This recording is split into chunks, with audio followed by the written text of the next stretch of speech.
Okay, let's keep reading Wallace and Gromit, Curse of the Were-Rabbit. We're up to chapter 5. Where's our bookmark? There it is. Chapter 5. It was Lady Tottington herself who answered the door. "It's the beast, your ladyship. I bring great news," Wallace told her. "Gosh, how exciting. Do come in." Wallace stomped his foot like a rabbit and bounded into the house. Over tea, Wallace told Lady Tottington all about Hutch, now securely caged in his basement. "Simply spiffing." Lady Tottington was truly delighted. "With the beast in captivity, the competition can go ahead. You've saved the day, Mr. Wallace." She stood up. "Please help yourself," she said, gesturing to a plate of biscuits. As she turned away, Wallace helped himself to a tasty-looking flower in a vase, ignoring the biscuits altogether. "Tell me," Lady Tottington smiled at him, "are you a vegetable lover yourself?" "They're growing on me," Wallace answered truthfully. "Then come with me." She led Wallace to a small lift. "Hop in," she said. Wallace hopped. Gromit raced to Tottington Hall in the van. He watched as Wallace and Lady Tottington disappeared into the lift up to a large rooftop conservatory that crowned the stately home. "Welcome to my secret garden," Lady Tottington announced. Wallace was mesmerised. He was surrounded by a feast of plump vegetables. "It's a veritable vegetable paradise," Wallace exclaimed. Lady Tottington was delighted that she had found someone who truly appreciated her passion. She was feeling a warmth between them, and she moved closer to Wallace. Neither of them noticed Gromit's face suddenly appearing at the window. Gromit saw how potentially dangerous this situation was. If he was right, and Wallace was the were-rabbit, he knew there could be carnage. Lady Tottington's sumptuous vegetables were in danger, and the day was drawing to an end. When the moon rose, Wallace would soon turn into the beast. Gromit had to do something. Just as Lady Tottington was tempting Wallace beyond rabbit resistance by thrusting the largest, most delicious-looking carrot under his nose, Gromit had an idea. The sprinkler system was his only hope. There's some pictures of Wallace and Gromit catching the rabbits. The sprinkler system. All right. Oh. What happened? He launched an asparagus spear and activated the sprinkler system lever. Wallace was dripping wet and very cross. "I don't know what that was about, Gromit, but it certainly wasn't funny or clever. Ruined a perfectly good tank top, to say nothing of a relationship with an important client." His grumbling didn't stop even when they came to a surprising diversion in the road as they drove home. The sun was setting and Gromit stepped on the gas, driving faster and deeper into the woods. Suddenly, Gromit had to slam on the brakes. A tree trunk was blocking the road. Gromit saw that it had been deliberately felled. "This is all I need," Wallace grumbled. As he got out, he then tried to move the heavy tree. Out of the corner of his eye, Gromit saw... What did Gromit see? Gromit saw a glint of metal just before an axe flew past Wallace's head and embedded itself in the tree. Out of the shadows stepped Victor and Philip. "I know your little secret, pesto," Victor sneered. He had been to Tottington Hall and watched as Lady Tottington invited Wallace up to her rooftop greenhouse. "You think you can pilfer my filly, don't you?" Wallace was puzzled. "Think you can con an innocent woman out of her fortune? Well, I got there first. I've spent a long time reeling in that fluffy-headed bunny lover, and I'm not about to let some pitiful little peasant poach her from me." "Righto," said Wallace, trying to escape. "I'll be off then." But his braces were pinned to the tree by the axe. Victor rolled up his sleeves. "You're not going anywhere, not until I've taught you a lesson." Gromit tried to get out of the van to help, but Philip was holding the door shut, shaking his head at him. Gromit soon changed his mind about wanting to help. Wallace was trembling and shaking all over, but it wasn't through fear. The moon had come out, and the lunar rays were triggering off the transformation. Gromit hastily locked the van's doors. He knew what was about to happen. As Victor threw his first punch, his fist was stopped in mid-flight by a giant hairy paw. The next moment, he was hurtling through the air and landed hard on the van's bonnet. Philip desperately tried to get into the van, but this time it was Gromit who shook his head at Philip. All they could do was watch in horror as Wallace's teeth became the size of axe blades and furry ears grew out of his head. The beast was once again at large. Tossing the tree trunk out of the way, the beast let out an almighty howl, echoed by a tribe of little rabbits in the woods around. Then it bounded off at breakneck hop. Cowering under the van, Victor and Philip stared after the beast, frozen in shock and disbelief. Gromit pulled himself together and fired up the van. He needed to find his master, but he didn't have a clue what he was going to do when he found him. A fearsome storm had descended over West Wallaby. Lightning flashes lit up the night sky and thunderclaps rattled every window. It was not a night to be out, but someone was hammering on the vicarage door. The vicar hurried to answer it, and there stood Victor. "I want to talk to you about the beast," he explained. The vicar, still a little twitchy after his experience in the church, showed Victor into his study. "Everything you need to know is in here," he said, placing a dusty old book in front of the Victor. It was a book of monsters. Inside, they were all there. The Loch Ness Monster, Bigfoot, and the notorious Were-Cow. Finally, they came to the Were-Rabbit, with a picture of what Wallace had now become. "So you were right," exclaimed Victor. "Tell me, how do I kill him? I mean it. To kill such a creature would require nerves of steel." He hesitated as the storm raged. "A bullet of pure gold." "Gold?" Victor questioned. But the vicar was already opening a dark cupboard to show Victor his arsenal of monster-defeating weapons. There were wooden stakes, crosses and garlic, and 3 golden bullets. 24 carat, the vicar cackled. "Oh, get out of my way, you silly old fool." Shoving the vicar aside, Victor grabbed the bullets. The vicar had seen a frightening look in Victor's eyes. "Beware the beast within," he called after him. Victor responded with an evil chuckle. "Oh no, this particular beast is without a chance, that is." Chapter 6. "Beast strikes again," blared the headlines in the morning paper. Gromit read them with anguish, then pulled the get you up lever to get Wallace out of bed. The trapdoor opened and out dropped a stream of half-eaten vegetables, followed by a relatively normal-looking Wallace, except that he still had 2 huge floppy furry ears. "This vegetable diet's doing the trick, eh, lad?" Wallace said, patting his new slimline tummy. It was the first time he had slid through the get-you-up trapdoor without the help of the mallet. He picked up his carrot breakfast. "So, how's our rabbit monster? Hope you're keeping an eye on him." Gromit could do nothing but stare. Both eyes were firmly fixed on Wallace. "What's up, dog? You look as if you've seen a ghost." At this, Gromit picked up a mirror and held it up to Wallace's face and his ears, which straightened in shock. "Well, fancy that, rabbit ears. That is a bit odd," said Wallace, not quite grasping the situation. Gromit pointed to the newspaper photo of the beast. "What? No, you think I'm the... What? Because of these?" He laughed, pointing to his new ears. "Oh no, this is just a..." He was beginning to struggle. A reaction to that vegetable diet. It's the toxins coming out." He patted Gromit on the head patronisingly. "Silly old pooch. Next you'll be saying Hutch is turning into me." "Ha!" Gromit hadn't thought of that, but what a scary idea. He went down to the cellar and carefully lowered the door to Hutch's cage. Wallace was behind him, looking on anxiously. "What are you doing, lad?" he said. "Have you gone completely mad?" But Gromit just held out a wedge of Wallace's favourite food in his hands. From the depths of the cage came a high-pitched Wallace-like cry. "Cheese!" And out of the cage stepped Hutch, in slippers, a tank top, and looking extremely Wallace-like. "That's just grand," Hutch said, and wolfed down the cheese. Wallace couldn't escape the grim truth any longer. Hutch was turning into him, and he must be turning into, well, the rabbit beast. Wallace was horrified.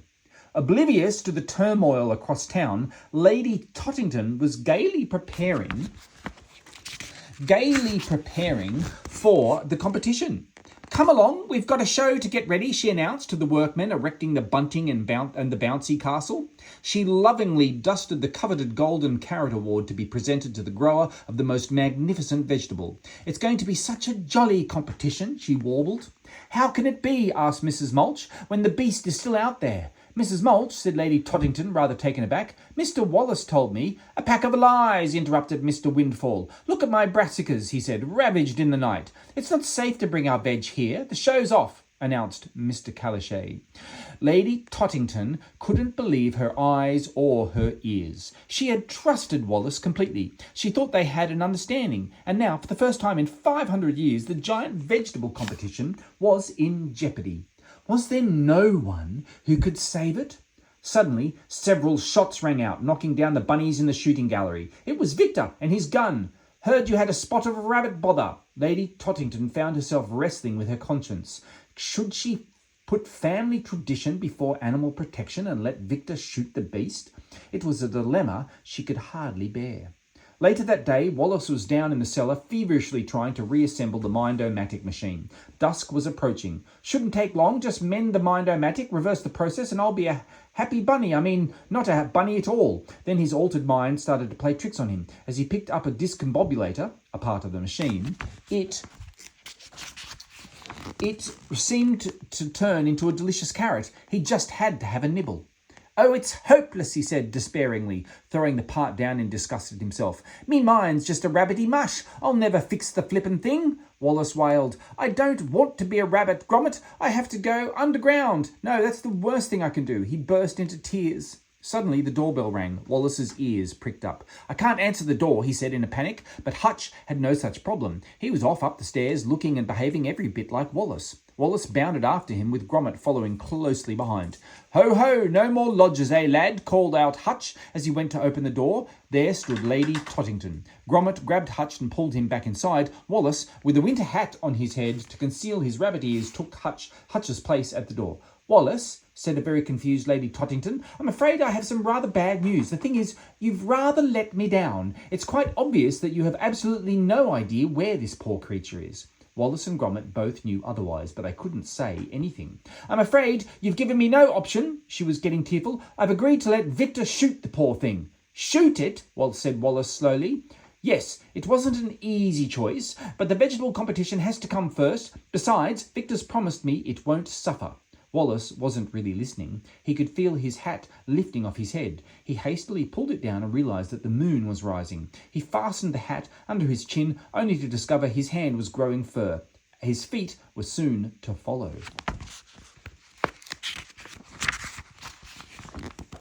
I cannot deny it was a difficult decision, Lady Tottington went on, fortunately unable to look Wallace in the eye. I've recently developed feelings for you. Even though Lady Tottington was pouring her heart out, and to a normal Wallace this would have filled him with pure joy, he just couldn't concentrate. He now had 4 furry paws and was struggling to keep his face under control. Feelings, he said. Oh, well, never mind, eh? Ta-ta, then. He tried to shut the door, but Lady Tottington was not ready to walk away from him just yet. Wallace, I haven't finished yet. There's so much more that needs to be said. She felt helpless. She was so convinced the feelings she felt were mutual, she'd seen it in his eyes. It's not very convenient at the moment. Thanks for coming. Bye, Wallace said, hurriedly slamming the door in her face. Lady Tottington stood dejected on the other side of the door, her bottom lip trembling. She slowly walked away, turning one last time, unable to comprehend what had just happened. And there was Wallace at the window, pulling stupid faces as he transformed. Insulted and upset, she set off down the street, sobbing her heart out. From the shadows, Victor watched her go. That's right, my lovely. You can say goodbye to your fluffy lover boy. He loaded his rifle with one of the golden bullets from his gun belt and strode toward Wallace's house. Inside, Wallace was beside himself. You've got to help me, Gromit, he gasped, feeling his teeth growing. Before it's too late. And with that, his hat flew off, revealing his rabbit ears, and his nose instantly changed into a rabbit's nose. Through the glass in the door, Gromit saw... What did Gromit see? Gromit saw Victor outside. He grabbed Wallace in mid-transformation and dragged him towards the garden. He was almost out when the final stage of the transformation happened. Wallace's huge rabbit bottom and tail wedged him in the door. Now fully transformed, all his rabbit instincts were in place, and the need for carrots made him oblivious to impending danger. Wallace, the were-rabbit, bounded back into the house to the carrot cupboard. Munching away, his attention was suddenly distracted by the sound of a wolf whistle coming from the garden. Turning around, he saw a very fine, very alluring lady rabbit standing at the back door, and she was just his size. Gromit had been quick to act. He knew there was only one rabbit instinct stronger than carrot hunger, love, and he'd remembered that the abandoned lady rabbit decoy was still in the garden from their previous attempt at luring the beast. And this time it worked. The were-rabbit was very interested and moved fast towards the bunny bait. Inside the bunny suit, Gromit leaped into action. Seeing a space hopper, he jumped on it and bounced into next door's garden. Just as Victor kicked down the front door, his rifle at the ready, the beast bounced enthusiastically after the lady bunny. So when Victor arrived in the back garden, he could only just see the shape of a giant rabbit hopping over the garden fences. Victor, with the instincts of a hunter, quickly raised his rifle and fired. Crack! He smiled as he saw the shape of the big rabbit tumble down behind a fence. The sound of the shot rang out across the town and all the way to Tottington Hall. The assembled crowd heard the resulting howl. "'Tis done," said Mr. Grobag solemnly. Lady Tottington burst into tears. She had given Victor permission to commit this murder, and she felt dreadful. "My poor sensitive child," sympathised the vicar. "Allow us all to share in your moment of sorrow." He slowly turned towards the crowd, raised his watery eyes, and with sheer glee shouted, "Yes! On with the show!" The crowd cheered and the fireworks exploded. The great vegetable competition would go ahead without fear of the beast, or so they thought. Victor strode over to his kill. His competitor for Lady Tottington's hand in marriage and her riches was dead, once and for all. He lifted up the giant rabbit's head, but it came away in his hand. He was left holding the head of a huge, handmade female rabbit. Gromit peeked out from inside the rabbit's body. "Why, you!" Victor snarled. He lifted his rifle again, but his precious golden bullets could not be wasted on a measly mutt. "Your loyalty is moving, unlike you." He slammed Gromit into an anti-pesto trap and locked it. "Come along, Philip," Victor sneered. "Everyone's looking forward to a good show. Let's see they get one." Sniggering, they left Gromit and set off in the direction of their real prey. Victor knew where it was heading, to the tastiest vegetable feast in the town, the giant vegetable competition at Tottington Hall. With an explosion of fireworks, the annual Tottington Vegetable Fair had officially begun. The Bag of Bunny shooting gallery was proving hugely popular, the townsfolk all expressing their anger and frustration by blowing away every bunny target on the stand and the fluffy bunny prizes. The vicar struggled through the crowd with his prize aubergine and headed towards the competition table. PC Macintosh was there, trying to maintain some kind of order among the worryingly competitive townsfolk. All right, don't crowd the table," he hollered through his megaphone. "If we must do this flippin' veg show, let's do it in an orderly fashion. Lettuces give way to marrows. Carrots, wait your turn." He stopped. "Hey you, a tomato isn't actually a vegetable, it's a fruit. You're disqualified." Sneaking behind all the tents was Victor, trying to keep out of sight and still hunting for the beast. The prize veg was just the bait he needed to lure the beast into his rifle sights. All he had to do was wait for the fluffy fiend to show up. It was Mrs. Girdling who blew his cover. "Hey, look, everyone, it's Victor," she cried. "Our hero," everyone chorused. Victor looked uncomfortable as he strode out into the adoring crowd. "Yes, thank you, very nice, yes." Only he and the beast knew he hadn't yet earned this adoration. Suddenly, his eyes settled on a vision of carrot loveliness. Lady Tottington, dressed for the occasion in a hat and dress of the brightest orange, looked almost edible. "Victor, give it to me straight. Did it suffer?" "Of course not, my dear," he mumbled, hurrying away. "Not yet, anyway," he said under his breath. Victor needed PC Macintosh to help him organise the crowd. He sidled up to him. "Constable," he said discreetly, not wanting anyone else to hear. "I don't want to panic anyone, but the beast isn't actually dead yet." But PC Macintosh wasn't the brightest policeman in the world, and alarmed, he repeated at loudspeaker volume, "The beast isn't actually dead yet."